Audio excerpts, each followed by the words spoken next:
Wendy is our longtime policy expert here at MediaPost. She writes on all aspects of government and association and legal regulations and oversight of the media world.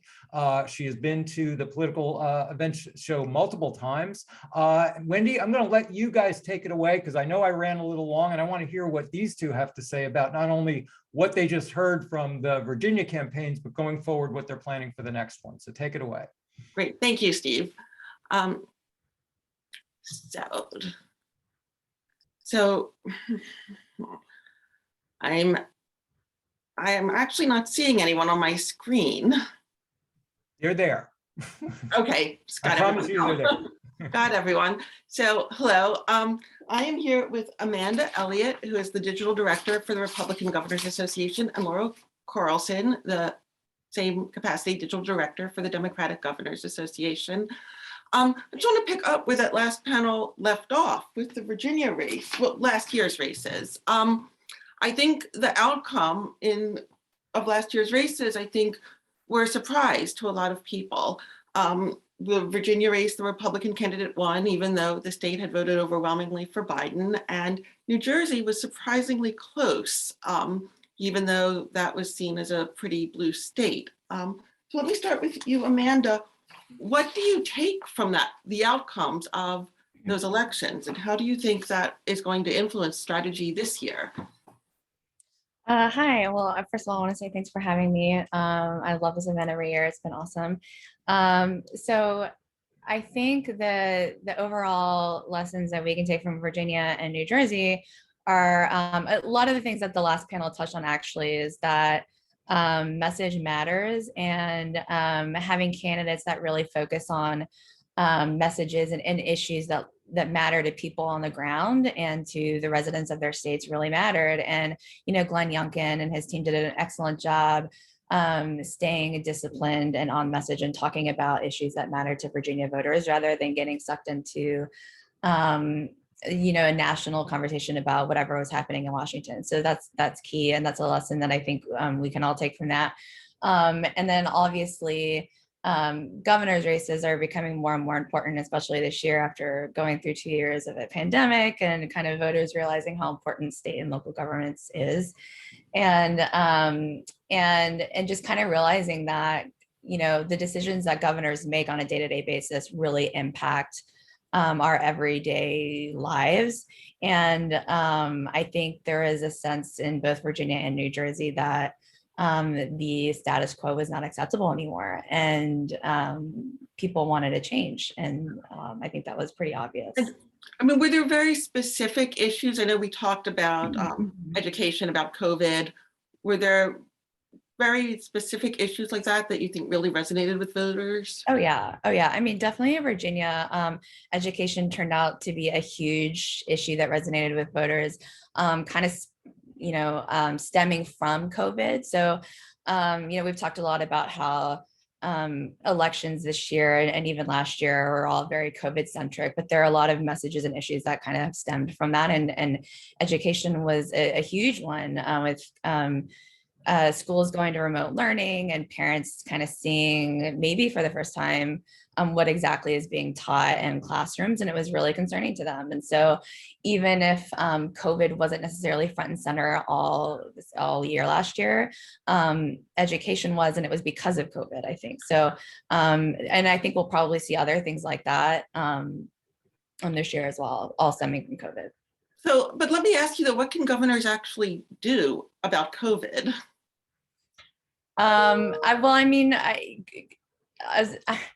I think the governors have put in a lot of policies kind of across the board that affect our day-to-day lives when it comes to COVID, whether it's like vaccine mandates or mask mandates or getting involved with decisions that schools make about going to remote learning. Obviously, no one politician can stop this pandemic or the spread of COVID, but you can do things that, you know, either shut people down and shut down local economies and businesses, or you can empower people to make the best choices for them and their families and to stay healthy. And I think there's a clear line between how the Democrats have approached this issue versus how Republicans have approached it over the last 2 years. Let me switch to Laura. Let me ask you the same question. What are you taking from these results in last November's election, the very close election in New Jersey and the defeat in Virginia? Yeah, absolutely. Thanks, Wendy, for having me. And Amanda, excited to be here today. I think I definitely agree with Amanda's overall assessment that since the beginning of this pandemic, voters have really started to see how critical governors are in their day-to-day lives. And I think that's something that's constantly kind of under the radar for governors, is voters are often more tuned into those federal races. And we've seen that oftentimes governors can have more of an impact on their day-to-day lives.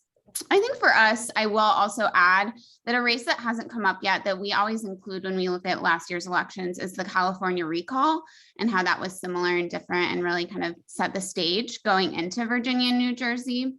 In terms of the results being surprising, I definitely agree that was the national narrative. We at the DGA knew the whole year, and we're saying in our communications that these were going to be tough races and they were going to be close. You know, in Virginia, a governor from the same party as the first term of a president hasn't won in decades. And the national environment, I think, has traditionally been separated from governor's races in a lot of ways, and we might be starting to see that change in some places. In New Jersey, Governor Murphy won re-election by a close margin, but he was the first Democratic governor to be re-elected in 44 years. So we were proud of that close victory.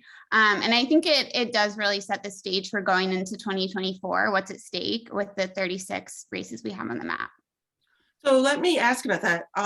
36 elections coming up, I think 20 currently held by Republicans and 16 currently held by Democrats. Budgets are limited.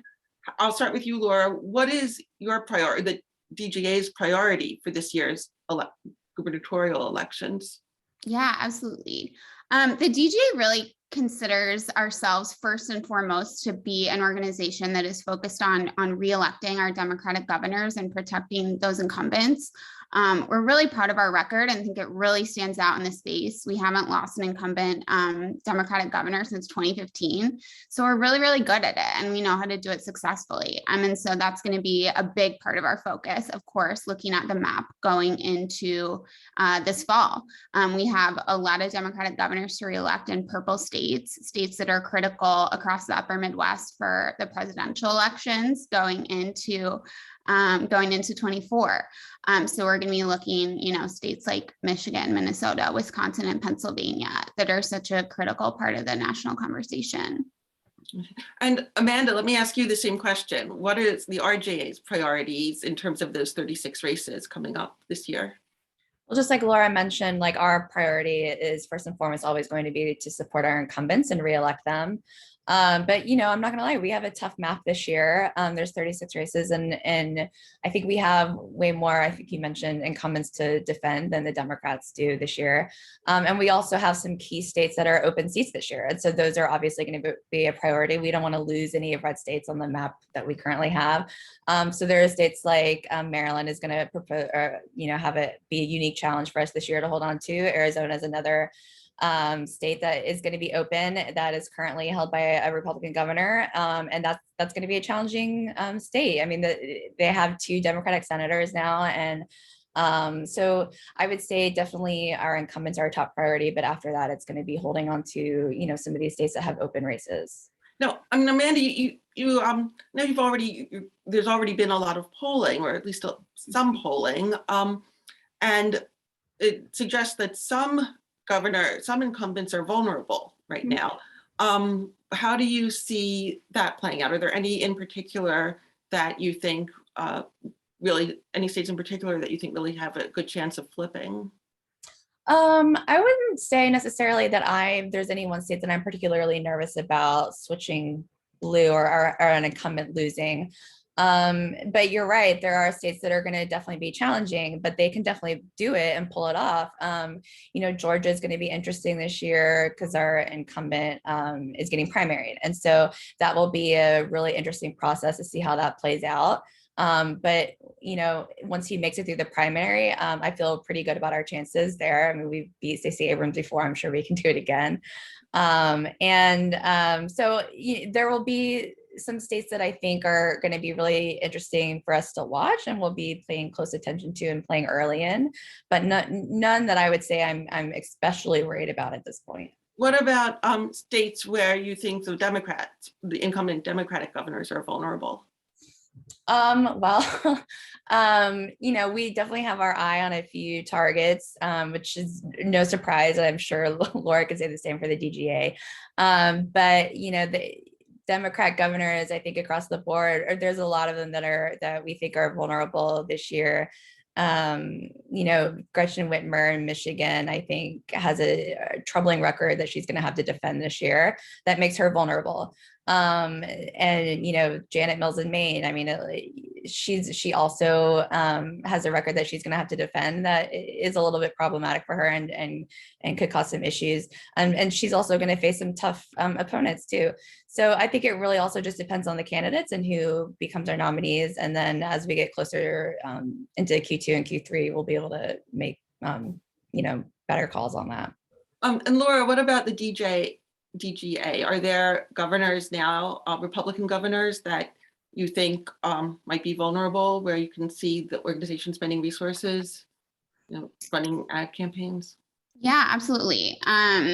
I think that we have some really interesting opportunities, a few states that Amanda has already mentioned in terms of states that are considered blue states or have been trending blue and purple that we're really excited about. When you look at Maryland and Massachusetts, for example, we're really optimistic about being able to flip those states blue as both of those moderate governors are either term limited or not running again. When you look at Arizona, which has been a purple and blue state in recent elections, we're excited about that. In terms of vulnerable GOP governors, I think absolutely Brian Kemp is going to have a really difficult and bloody primary, and we're really excited to work with Stacey again. So those are a few that I would mention. Any thoughts about Texas? I mean, there's a lot of enthusiasm on the Democratic side. Yeah, absolutely. I think we're really excited about Beto's candidacy. I think that he really speaks to Texas voters, and his Senate race is one of the closest statewide elections that has been in Texas in like 20 years. So we're really excited about the enthusiasm there and the grassroots support that he's seeing as he gets his campaign off the ground. Now, just switching topics a minute to digital strategy, and let me start with you, Laura. Obviously, since the 2016 election, there's been a lot of scrutiny of social media and political ads on social media. What, for you, has been the biggest change that you've noticed? Yeah, definitely. I think that for us in-house at the DGA, our biggest focus on the digital side has been on digital fundraising and how we build that pipeline to raise money from our grassroots supporters. There's changes just constantly. Since 2016, it's hard to even think about where we were to where we are now.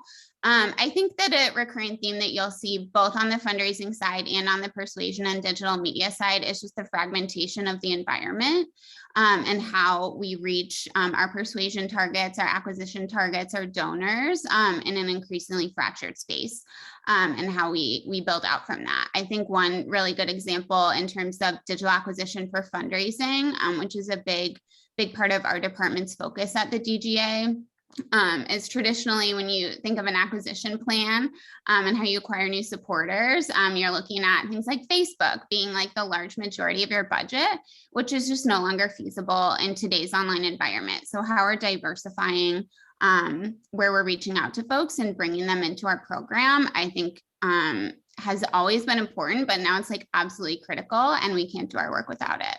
So Facebook, I believe, used to be the majority of your, at least social media spend, if not all online media spend. What proportion of it do you think Facebook makes up now? Yeah, I think it's one of the most important kind of stories for our media programming, certainly for acquisition. I think if you asked nearly any Democratic organization in 2016, that would be the biggest piece of the pie in terms of their acquisition spending. That's where the voters were, that's where the supporters were, and that's where the superior targeting was.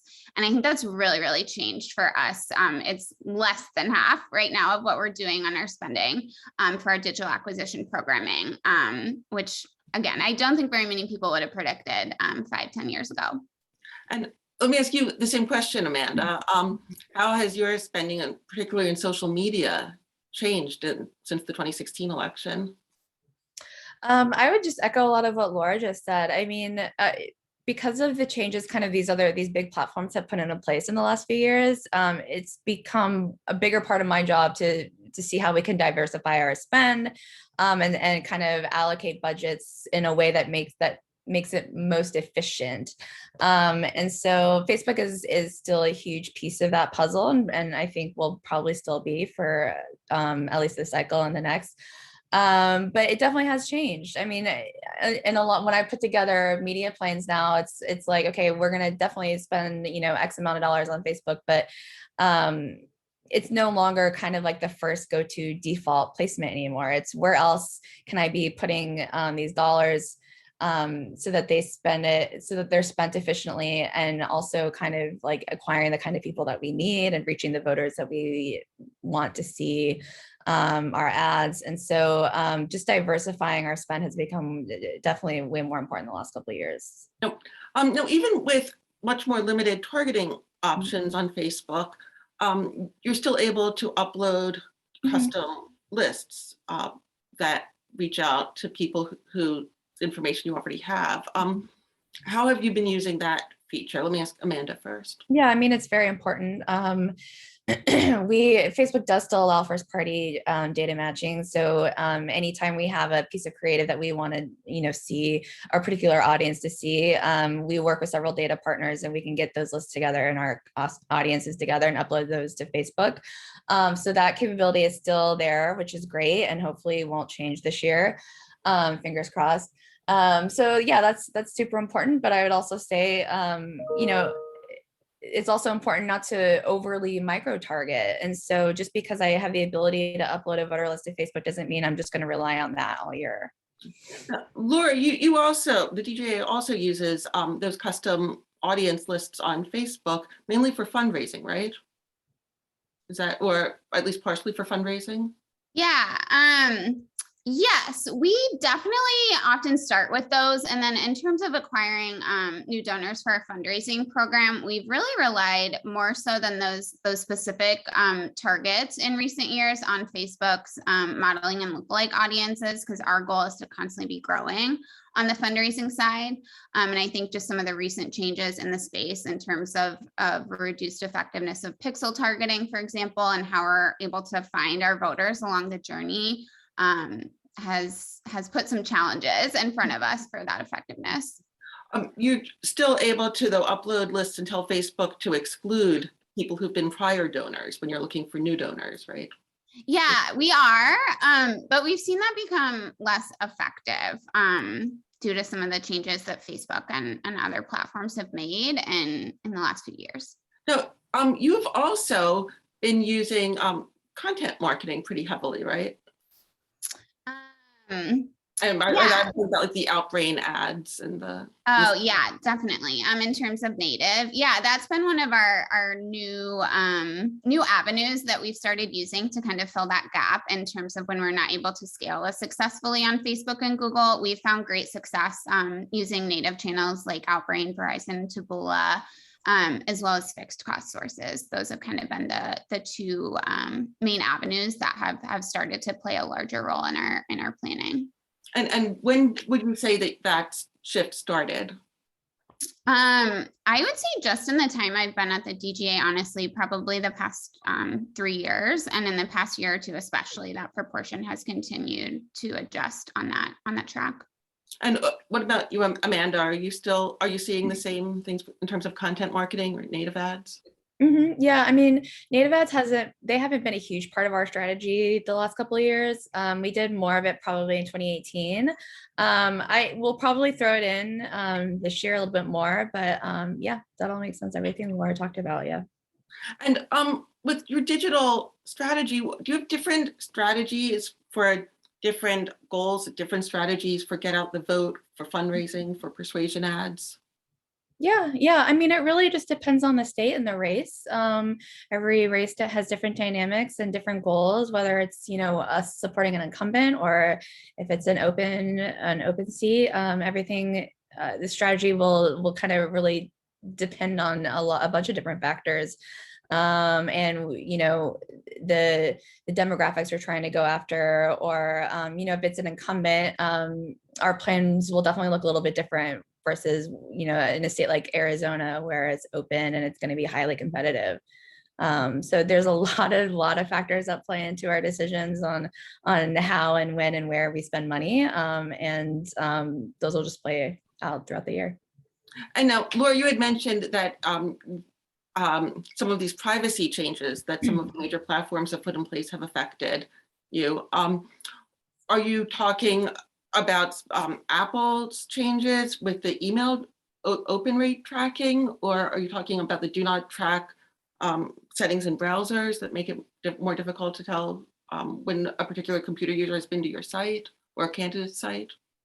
Yeah, definitely all of the above. I think that the space is really trending towards removing a lot of the targeting options or increased privacy as a lot of the vendors are framing it. So all of those things have had a really big impact on us, and I think are just going to continue over the next few months, heading into November. Definitely the open rates changes that Apple Mail has made, I think are really starting to come to full force and really forcing email marketers to take a look at how they're selecting who they're mailing and what their universes are. And it's a really unique challenge, I think, on the open rate side, because that's been the best metric we use to decide who's engaging with our content. And that is now not as effective. That's interesting. Are you seeing the same thing, Amanda? Mm-hmm. Oh, yeah. Interesting. We have a question from the audience. Wanting to know plans about digital spend focusing on programmatic CTV and omnichannels. Sorry, what was the question? Any plans about programmatic connected TVs or? Well, I mean, CTV is going to be a huge part of our plans this year. I'm sure they will be. It's a great way to kind of extend our reach and support our linear TV buys. And so we've done it a lot in the past couple of years, and I know we'll continue to do more on the CTV side this year too. It's going to be a really big part of our media plan. And Laura, same for you, or? Yeah, I agree with that. I think it's going to continue to play a significant role in increase, especially on the omni-channel side. I think that like we've talked about, and like we heard the Terry folks in the Virginia panel talk about, being able to reach voters in kind of that surround sound environment when they're watching TV on their phone at the same time. We know that not only is the media environment more fractured, but so is voters' attention. So I think both of those channels are really key to that. Okay, well, so if there are any other questions from the audience, we'll open it up for questions. We do. We have a question about CTV and how you're advising, because obviously you're advising campaigns as much as helping to run some. What sorts of commitments are you seeing or thinking are you seeing about CTV, especially on since all of these are regional races?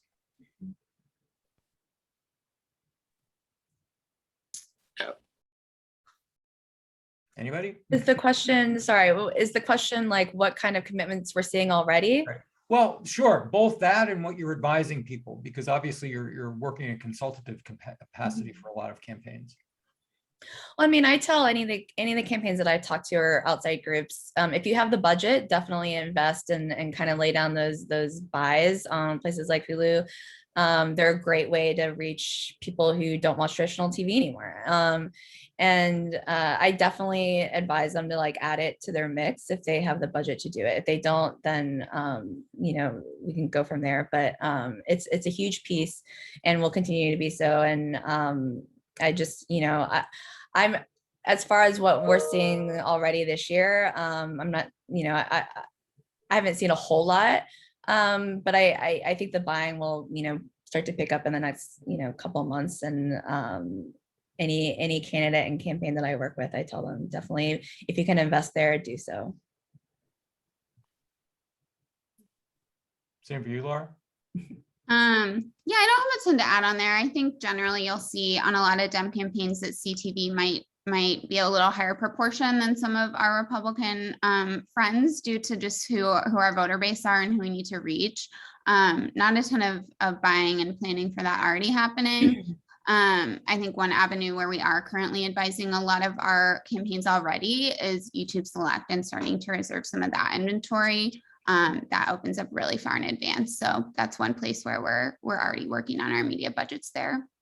I wanted to bring forward one of the points finally from the previous panel, and something that I think everybody is wondering about is what you're advising or what your thoughts are about the potential for nationalizing races. I mean, obviously there's certain races, and I think Virginia was one of them, where you could just see gushers of cash coming in from a nationalized campaign, but it also creates then a whole host of other issues in terms of messaging, but also the many backseat drivers that every campaign ends up getting. How are you guys thinking and advising the various governor's races about either looking out for or leveraging nationalizing a state campaign? Yeah, I think probably both Amanda and I would agree on one thing, is that it's generally in most of our governors' best interest to keep a state focus and avoid nationalization as much as we can. I think that is a big part of the reason why we've seen governor's races sometimes really diverge from a state's voting patterns at the federal level. Because governors are able to enact change and focus their campaigns on those day-to-day issues that impact voters in the states. Often a midterm environment can be difficult for the president's party. That's no secret. So I think that's going to be really critical for our gubernatorial races this fall. Yeah, I would say the same thing. Any candidate that we talk to, we tell them keep it local. Don't try to nationalize it. You know, especially if you're an incumbent, you don't want to be seen as an incumbent running for re-election as a stepping stone to a bigger national profile.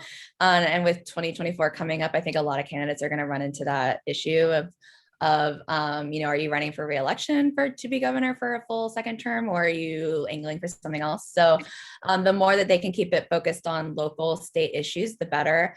And you know, and they have to be careful. You know, if you have outside national groups coming in and making huge donations and investments in your campaign, you are tied to that group, whether you like it or not, and that can leave you open to all sorts of attacks from the other side. So you know, we always tell them, be very careful, don't nationalize your race if you don't have to, and stay disciplined and on message, and keep it focused on local issues that voters in your state actually care about. And the Glenn Youngkin campaign is a great example of that. Well, ladies, I think as a voter, I hope this pans out, because if we see all the same campaigns going across the country for the next 12 months, it's going to kill us. Laura, Amanda, thank you so much. Wendy, as always, thank you for great leadership here. Thanks. Thank you, Steve. Thank you.